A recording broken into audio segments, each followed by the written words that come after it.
दोस्तों, इस वीडियो में बात करेंगे टाटा कैपिटल आईपीओ के बारे में। आईपीओ मंडे से ही ओपन होने वाला है, तो चलिए जानते हैं कि आईपीओ कैसा है, कंपनी का बिजनेस कैसा है, फाइनेंशियल कैसे हैं, आईपीओ में अप्लाई करना चाहिए या फिर नहीं करना चाहिए। तो चलिए वीडियो को शुरू करते हैं।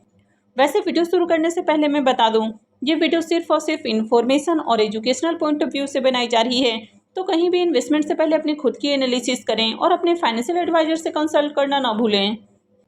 तो आईपीओ के डिटेल्स की बात करें तो आईपीओ 6 अक्टूबर से यानी कि मंडे से ओपन होने वाला है और ये 8 अक्टूबर को क्लोज होगा। फेस वैल्यू 10 रुपये पर शेयर है। बुकिंग प्राइस 326 है और आईपीओ में 46 शेयर्स का लॉट है। आईपीओ 15,511 करोड़ का है, तो काफ़ी बड़ा आईपीओ है, जिसमें 6,846 करोड़ का फ्रेश इशू है और 8,665 करोड़ का ऑफर फॉर सेल रखा गया है। ये मेन बोर्ड आईपीओ है। कंपनी बीएससी और एनएससी के ऊपर लिस्ट होने वाली है। आईपीओ में रिजर्वेशन पोर्शन की बात करें तो क्यूआईबीएस के लिए करीब 50% का पोर्शन है, एचएनआईएस के लिए करीब 15% का पोर्शन है और रिटेलर्स के लिए 35% का राउंड पोर्शन है। तो रिटेलर्स के लिए आईपीओ में 36,11,271 एप्लीकेशन रिजर्व है, यानी कि बड़ा आईपीओ है तो बहुत सारे लोगों को आईपीओ में अलॉटमेंट मिलेगी। तो जब भी बड़ा आईपीओ होता है यानी कि मार्केट में बहुत ज़्यादा सप्लाई रहती है, तो उसके अकॉर्डिंग मार्केट में डिमांड नहीं आती है, यानी कि आईपीओ बहुत ज़्यादा ओवर सब्सक्राइब नहीं होता है। अब अगर किसी आईपीओ की मार्केट के अंदर बहुत अच्छी डिमांड होती है तो लिस्टिंग बढ़िया होती है, लेकिन वहीं अगर डिमांड उतनी अच्छी नहीं रहती है तो लिस्टिंग भी बढ़िया नहीं होती है। हालांकि जीएमपी वगैरह बाद में देखा जाएगा। चलिए पहले देख लेते हैं कि कंपनी क्या काम करती है। तो टाटा कैपिटल के बिजनेस के बारे में बात करें तो ये टाटा ग्रुप की कंपनी है, यानी कि टाटा सन्स की सब्सिडरी कंपनी है, जो कि फाइनेंशियल सेक्टर से रिलेटेड काम करती है, यानी कि फाइनेंशियल सर्विसेज कंपनी ऑफर करती है। तो ये एक एनबीएफसी कंपनी है, यानी कि non banking financial services company है। तो कंपनी हर तरह के कस्टमर्स जैसे कि रिटेल, कॉर्पोरेट और इंस्टीट्यूशनल कस्टमर्स को wide range of services offer करती है।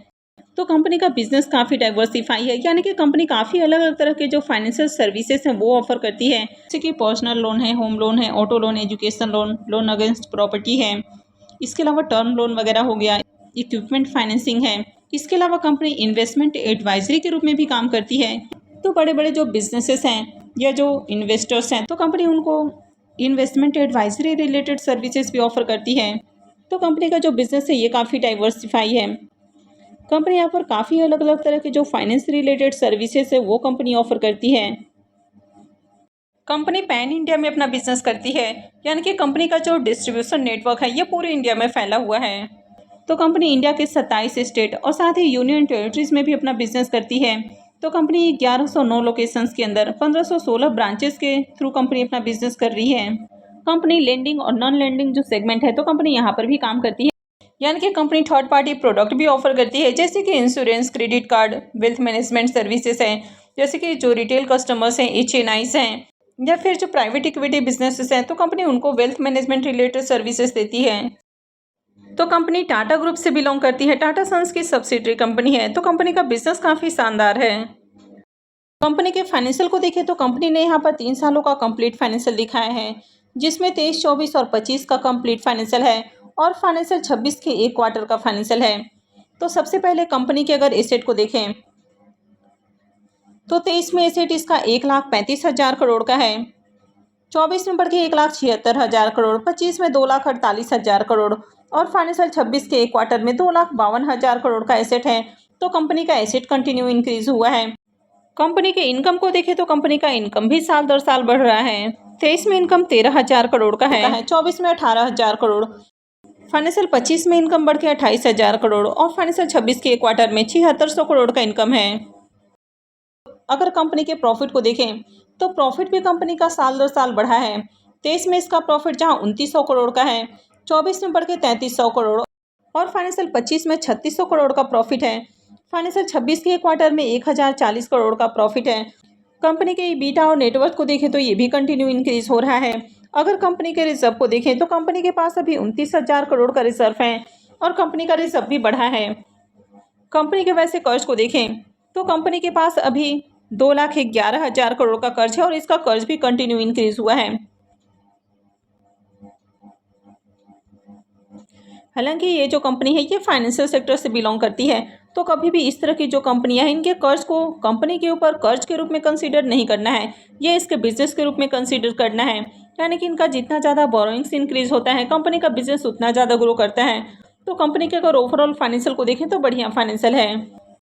कंपनी के वैल्यूएशंस की बात की जाए तो कंपनी 1,38,382 करोड़ की है, यानी कि लार्ज कैप साइज की कंपनी है।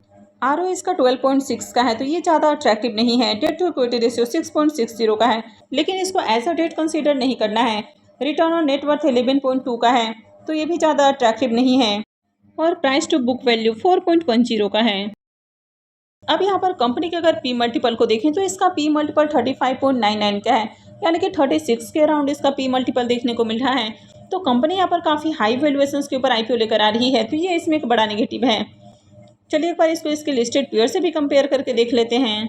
टाटा कैपिटल का जो पी मल्टीपल है वो 35.99 का है, बजाज फाइनेंस का 37.80 का, श्रीराम फाइनेंस का 12.10 का, चोलामंडलम का 31.50 का, एल&टी फाइनेंस का 23.10 का, सुंदरम फाइनेंस का 26.90 का और एचडीबी फाइनेंशियल का 28.10 का है।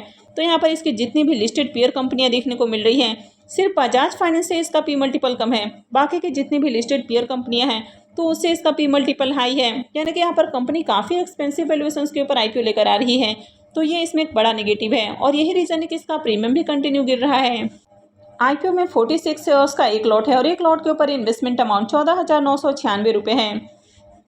इस कंपनी में अगर प्रमोटर्स की होल्डिंग को देखें तो अभी प्रमोटर का स्टेक 95.6% है और आईपीओ लिस्टिंग के बाद प्रमोटर का स्टेक 85.5% हो जाएगा।